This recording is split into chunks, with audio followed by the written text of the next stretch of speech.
यह कहानी रानी और एक जिन्न की है। रानी ने कैसे जिन्न से अपनी प्यास बुझाती है और रानी का शरीर से आत्मा ही निकाल जाती है। कहानी को पूरा सुनिएगा, मजा आएगा। तो चलिए कहानी को शुरू करते हैं। बहुत समय पहले एक विशाल और शक्तिशाली राज्य था जिसके नाम कामराज्य था। यह राज्य अपनी समृद्धि और भव्यता के लिए प्रसिद्ध था।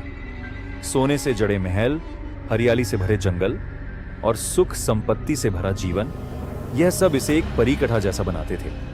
लेकिन इस राज्य की सबसे बड़ी शोभा थी उसकी रानी, रानी समृद्धि। रानी समृद्धि ऐसी सुंदर थी कि उसकी सुंदरता की तुलना स्वर्ग की अप्सराओं से की जाती थी। उसकी चमकती आंखें, सुनहरे बाल और रेशमी त्वचा ने हर किसी का मन मोह लिया था। लेकिन रानी की असली ताकत उसकी बुद्धिमानी और राजनीति में गहरी समझ थी। वह सिर्फ सुंदर नहीं थी, वह अपने विचारों और योजनाओं से राज्य की शक्ति को बढ़ाने में राजा आदित्य की मदद करती थी। लेकिन रानी समृद्धि की जिंदगी उतनी खुशहाल नहीं थी जितनी वह बाहर से दिखती थी। राजा आदित्य एक मेहनती और न्यायप्रिय शासक था, लेकिन वह अपने राज्य की जिम्मेदारियों में इतना व्यस्त था कि अपनी पत्नी को समय नहीं दे पाता था।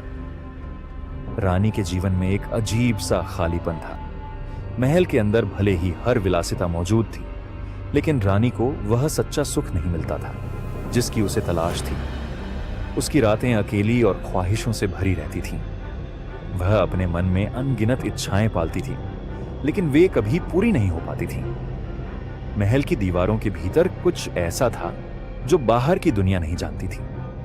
हर रात रानी अपनी खिड़की से बाहर अंधेरे आसमान को देखती और अपने जीवन की अधूरी ख्वाहिशों को सोचती।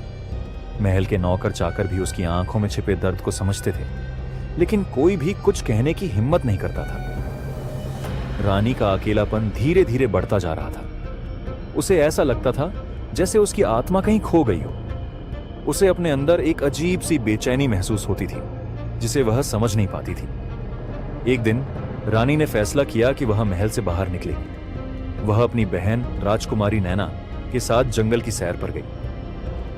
नैना रानी की एकमात्र दोस्त थी जिसे वह अपना दिल खोलकर सब कुछ बता सकती थी। जंगल की ठंडी हवा और चिड़ियों की मधुर आवाज ने रानी के दिल को थोड़ी राहत दी।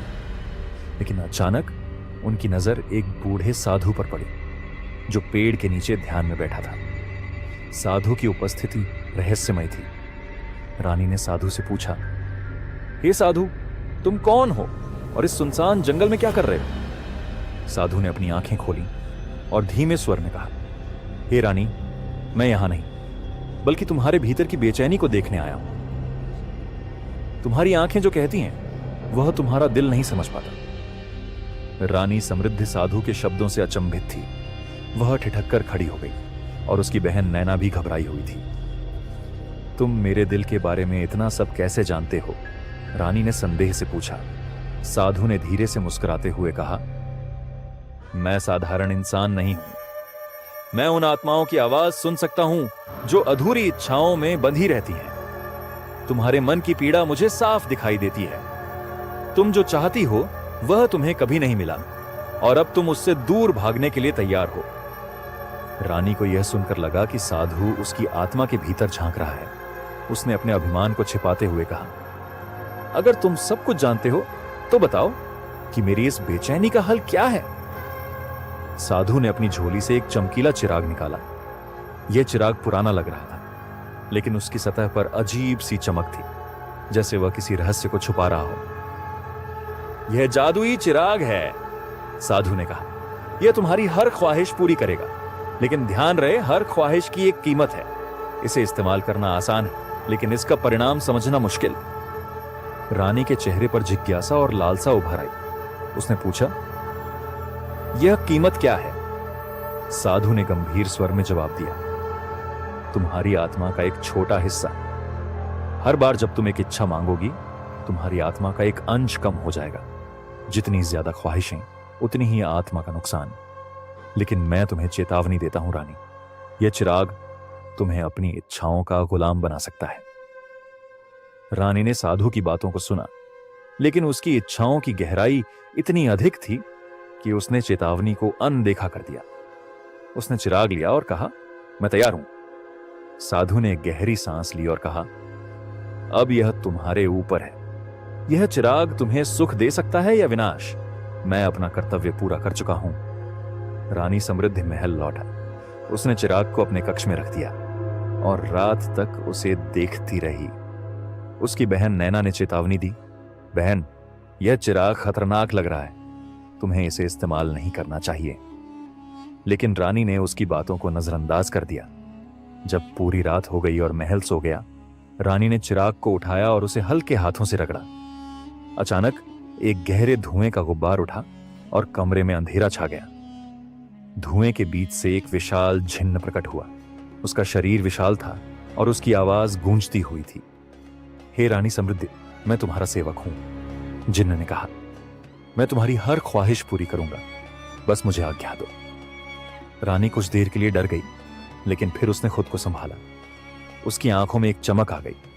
उसने कहा, मुझे खुशियों का एहसास दिलाओ, मुझे वह सब दो जो मैं चाहती हूं। जिन्न ने अपनी शक्तियों का प्रयोग किया। अचानक रानी के कमरे में सुनहरी रोशनी फैल गई। उसने महसूस किया कि उसके भीतर की अधूरी ख्वाहिशें पूरी हो रही हैं। वह एक गहरी तृप्ति में खो गई। लेकिन अगली सुबह जब रानी जागी तो उसे अपने अंदर एक अजीब सी हल्कापन महसूस हुआ। उसकी आत्मा का एक हिस्सा मानो गायब हो गया हो। उसने इसे नजरअंदाज किया और फिर से चिराग को रगड़ा। रानी ने बार बार चिराग का इस्तेमाल करना शुरू कर दिया। उसने जिन्न से धन दौलत, विलासिता और सच्चे सुख मांगे। महल का हर कोना अब सोने और कीमती रत्नों से भर गया था। राजा आदित्य भी इस बदलाव को नोटिस करने लगा, लेकिन रानी की इच्छाओं के पीछे के रहस्य को समझ नहीं पाया। महल में एक रहस्यमय माहौल बनने लगा।